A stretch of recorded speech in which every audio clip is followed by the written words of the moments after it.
OK. Stories in front of the newspapers today. Ambulance in worst ever crisis.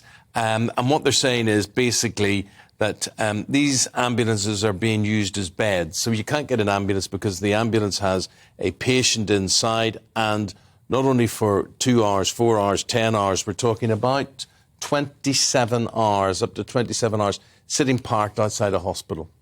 I think this is just an example of how the NHS is suffering in all aspects, so not just general practice, not just A&E, but not just ambulances. It's falling apart at the seams in all aspects of it.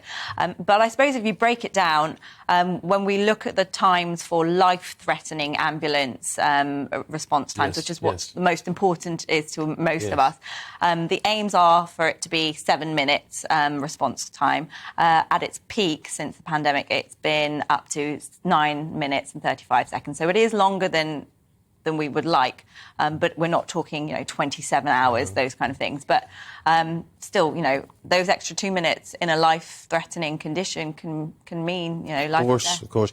The awful thing is that you look at it and you don't see an obvious answer, an obvious solution. So great is the problem.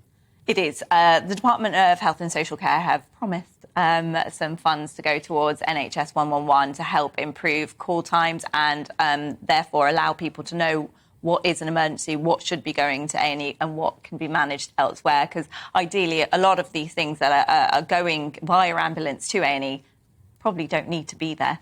And we need better services to make sure that those people have been given the right education and told where else to go.